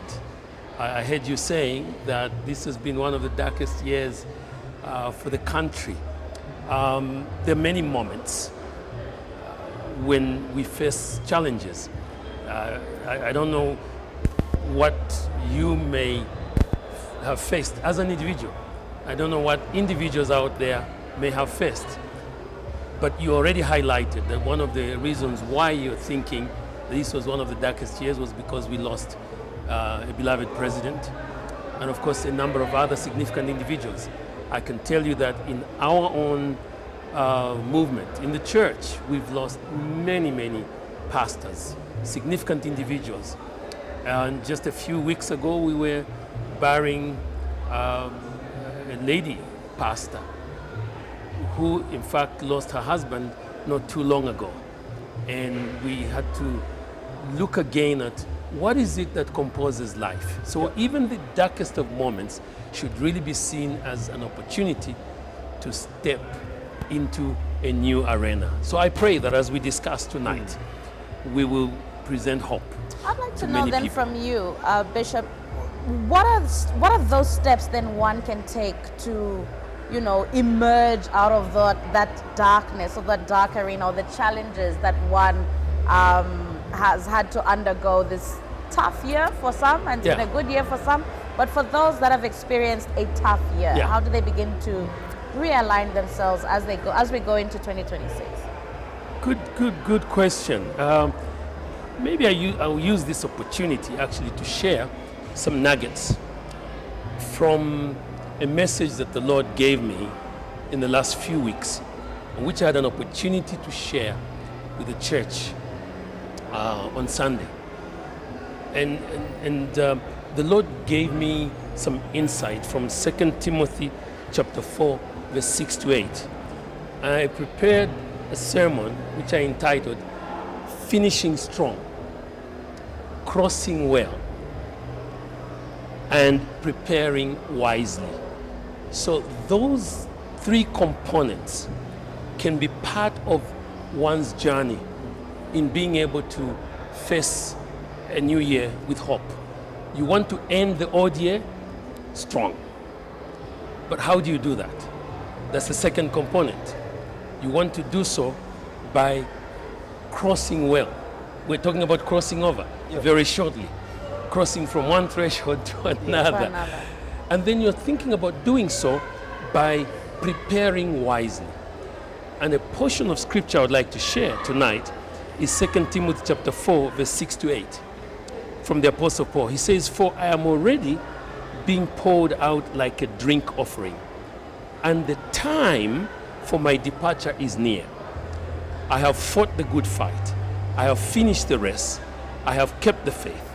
Now there is in store for me the crown of righteousness, which the Lord, the righteous judge, will award to me on that day, and not only to me, but also to all who have longed for his appearing." So maybe I can start by asking a question. Why is finishing strong so important? Well, finishing strong is important because it helps us to gain strength for the next level. You see, if there is too much of a focus on just the dark moments, one may lose hope for today and for tomorrow. So you'll find that in a season like now, when the year is ending, if somebody has had a very bad patch, they actually think, well, is there any reason for tomorrow? So you will notice that as we start the new year, we will hear some statistics about people having ended their lives because they lost hope. You will hear that people maybe committed suicide or that they just decided they won't talk to anyone. They close themselves out. Some people will check out and not want to be part of family gatherings because they just think, well, everybody is fake because they've had some disappointments. And you know, that's understandable because we go through those moments in life where people that you trust disappoint you, where people that you have put faith in literally throw you out, or as they say, they throw you under the bus. Yeah. And so you really feel like, is there any reason for this? So I'd like to share a very simple framework that I shared with the church on Sunday. And this might answer your question. Ending a season well needs some alertness to some skills. And in the passage we just read, Paul actually provides a framework.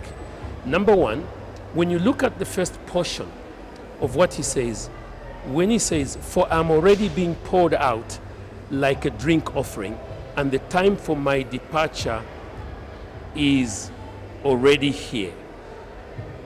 I look at this as an end of season framework where three principles arise. Paul is calling us to, number one, reflect on current events. That's one way of being able to end strong. Secondly, I see that he's calling us to evaluate what we're going to consider an elapsed season or an elapsing season. While I was teaching on Sunday, somebody in the congregation got up and said they were seeing an acrostic, a mnemonic in what I was presenting because it works out to be REA, because the third issue is anticipation. So in reflecting on current events, Paul says, I'm already being poured out like a drink offering and my time of departure is near. So Paul was able to observe the time. Right. So ending a season like this has to require that we look at the time. It's a time to end one season and go into another. So we need to reflect. Reflect on the good things, reflect on the bad things. But secondly, we need to be able to evaluate on the elapsed season. And Paul says, my time for departure is near. So he's calling us to a place of evaluation. So we need time to introspect. And when you look at people who you think have done bad things to you, you also need to think about your own ways. Absolutely. You probably have also hurt other people. Right. So and let's I think be that's fair. something that people underestimate. Like Yeah. you want to judge, you want to blame everybody else, Uh-huh. but just not look to yourself and ask yourself, you know, what could be causing all of this? Absolutely. And so Paul says, in evaluating what he had done and evaluating what he had done for the moment, he said, I have fought the good fight. I have finished my race. But then he doesn't end there. The third area, this is the A now. So REA. Yeah. Reflect, evaluate, and anticipate.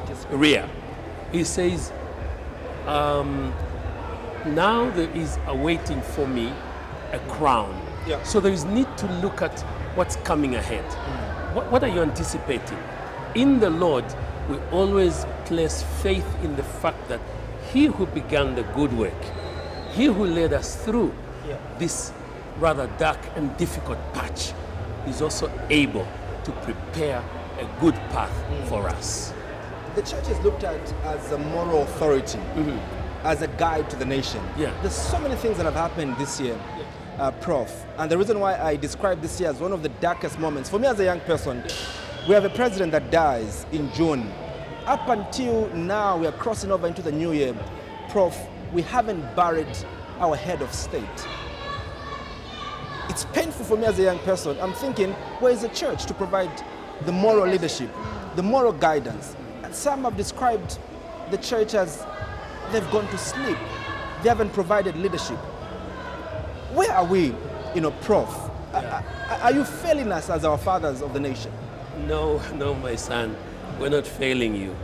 In fact, providentially, I can tell you that by God's mercy, I am among those leaders from the church that have been right inside, speaking to the government and speaking to the family.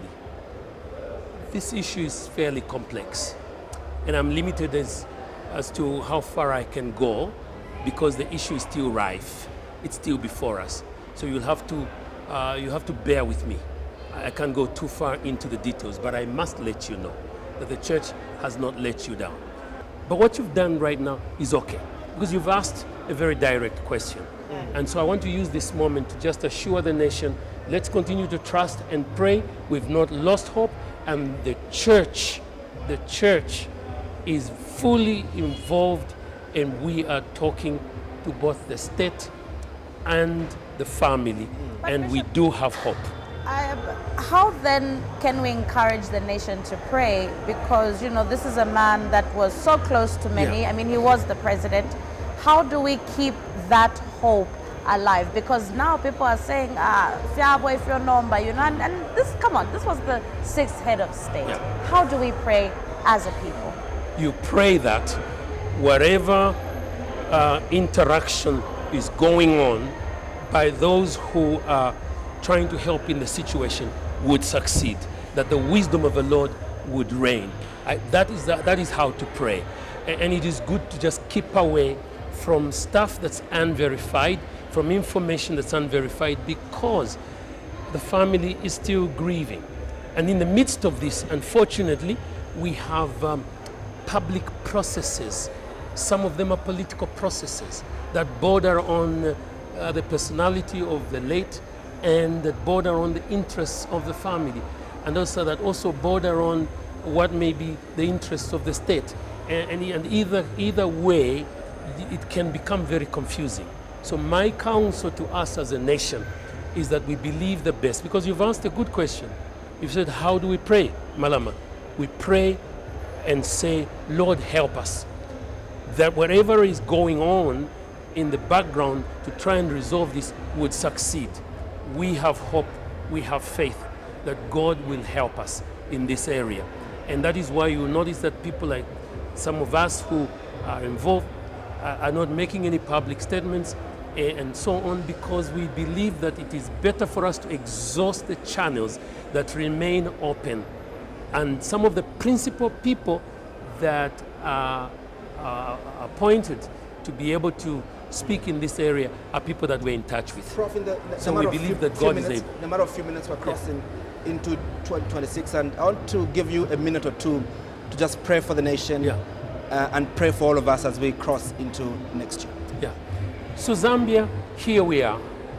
As you heard from Mwansa here, 2025 in his description appeared to have been a dark year. And that's also because you're zeroing in on the major loss of a head of state, and that's understandable.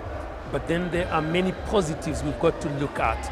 And as we go into 2026, I want us to realize that while one of the key things we're looking forward to is the elective process that will happen in August, I want us to understand that we have an opportunity as a nation now, between now and August, to be able to shape the language, to shape the issues, to shape the conversations.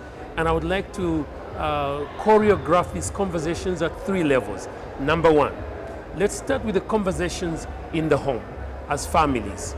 As families, let us pray and let us have conviction over the fact that if we pray as we ought to and talk to family members and be able to make our decisions and our choices based on what we're seeing out there, we will make the right choices when we get into the booth. Secondly, at the level of those who are engaged in actual politics, meaning you may be a candidate of a political party at the local level, civic level, or at parliamentary level, or maybe even at a much higher level.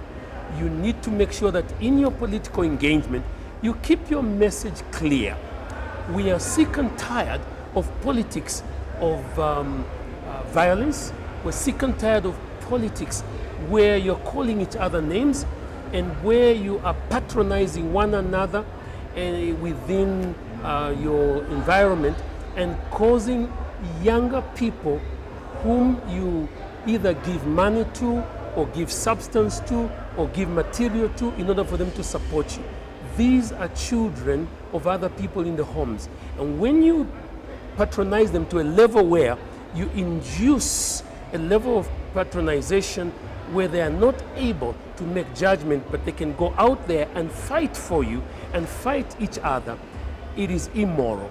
And we ask you as candidates to be very candid, to be clear, and to stay on the issues. Because if you candidates stay on the issues, it's easier for the people to make the choices.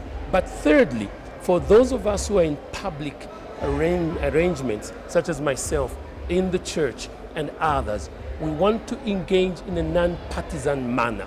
We want to remain the moral voice. And we believe that Zambia can still deliver an election that is credible. We know that we've had a controverted arrangement. The constitutional process that went on in the last few months has sort of polarized us as a nation.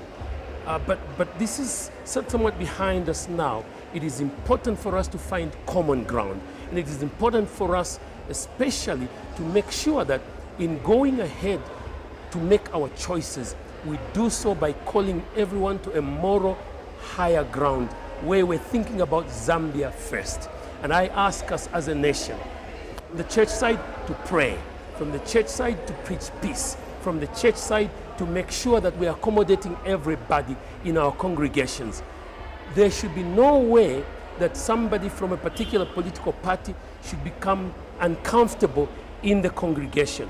The congregations must accommodate everybody, green, blue, black, yellow, whatever party it is, so that together we can build a nation that must stand the test of time. So Zambia can still deliver a credible election, an election that is full of peace, and we can do so by loving one another. So as we cross into 2026, let us trust God for peace, for resilience, and for clarity, and for a level of hope that can only come from Jesus Christ. And I already gave us a way to do this. There's a framework. Let's reflect on current events. Let us evaluate our personal lives and our actions as to what those mean. And let's evaluate as to where we must go. But thirdly, let us anticipate goodwill from one another and the good that God has prepared. Zambia is a nation of destiny. We're a Christian nation, and it must not just be in name. It must be a Christian nation with the covering of the Lord, and we're us delivering on that particular destiny by us doing what we expected to do. And the God who has given us this nation, if we do what is right and we honor him, he will make sure that Zambia remains at the top. Shalom, Zambia, and welcome into 2026, because the Lord will help us. Amen. Amen. Thanks a lot, Prof. We greatly appreciate. That was Bishop Professor Joshua H.K. Banda, President at Pentecostal Assemblies of Africa. What a man, and what a word we received from him. When we come back from the break, we are now crossing over to 2026.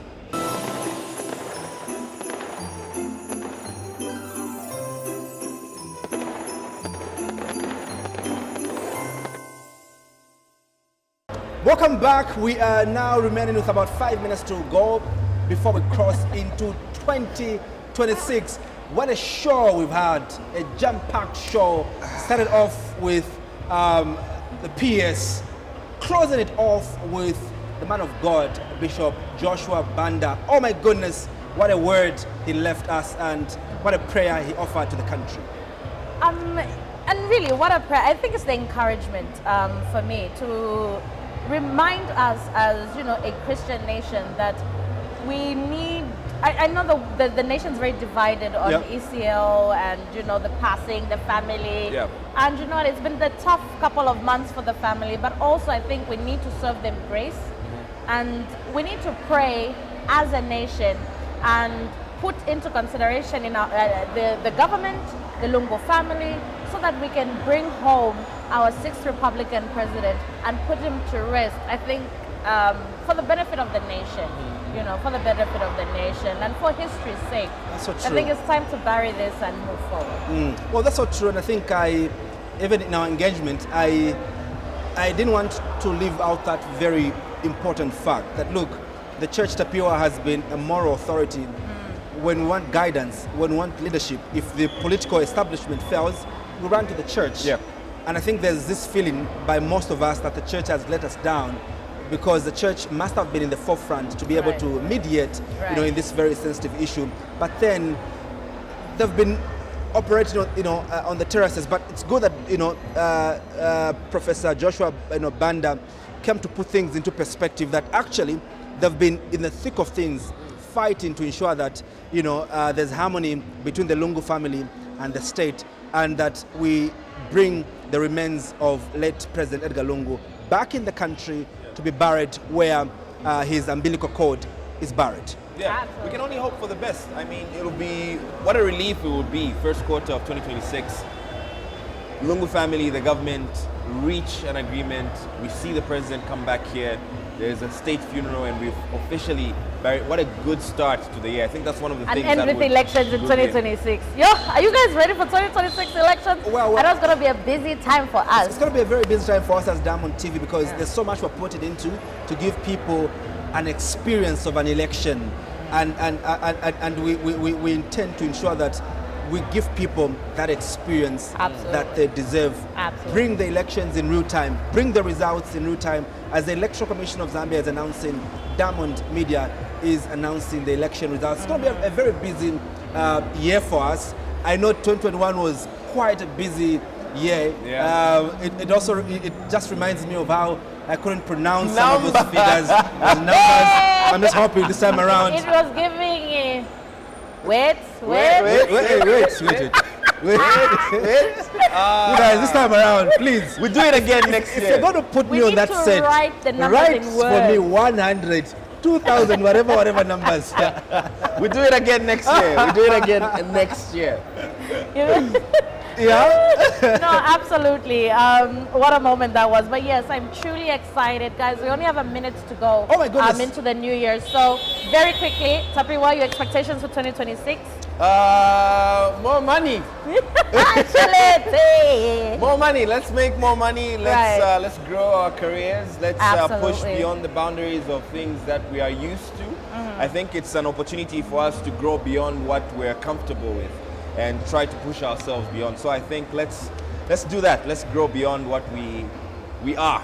Andrew? Well, as we cross into 2026, for me, let's love each other because life is so fragile. Absolutely. Life is so fragile. Yes, get that bottle already. We're about to get a bottle now because how many seconds to Okay, go? I think we've only got about, we've got close to 10 now. Oh my goodness. Let's go 10, 9, 8, 7, 6, 5, 4, 3, 2, 1.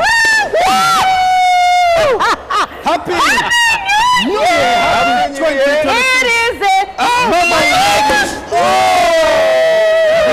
Thank you so much for being a part of the show tonight. We appreciate your company. We wish you success into next year. Thank you. We're tossing You and with Tapi you. were busy. Guys. How do you put champagne? There Oh we my go, goodness. guys. Cheers to more life. Cheers to the good times. Cheers to the Cheers. good time. Yeah. Vincenzo said chakumwa. Chakumwa. Well, guys, thanks a lot. What we need to do now we're not drinking now. Okay, cool. is to be able to cut the cake as we drink into 2026. I'm ready to take my. There we go. Yeah. Yeah. English manners is when you toss, Cheers. you sip. Oh, I guess. Cheers to 2026.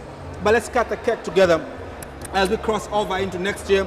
Well, women must do this. Now we are gender roles equality. Yo, Cut the gender cake. roles. Alrighty. Here you go. Yeah. Cut the cake and Gentlemen, we wish you that's not how you From cut the cake. from the front. from the front. How do you? Oh, from. Oh my goodness. From your side, from your side. Yeah, I think you All right. handle that. I told you to handle these lambs. I don't know, but this is a very soft cake. It is pretty soft. It looks soft. It's a spongy like cake. Oh, it looks good. Yeah, Looks it does delicious. look good. So what happens from here? Grab a piece. You grab a Oh, piece. you Grab a can piece. eat Grab a it. biscuit. You grab a biscuit. In my phone. Yeah. All right. Crossing over into 2026. No, Smile and cheers. enjoy Thank you a piece so of much. cake.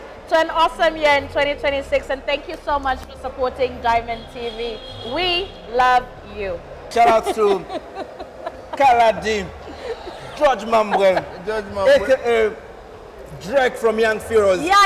Shout out to Rabbi, aka Mashidabo. Shout outs to Johnny Kasia, the legend, Atate the Fefe. myth, Ateke Fefe. Shout outs to Atate Mr. Fefe. Mwansa, Tumu Mwansa, the Mr. international Mauritius Mr. Mauritius. man. But also a big shout outs to Ndanji the brand, as well as Lwendo, for making this possible. So after hours with Lwendo. Let's take a picture.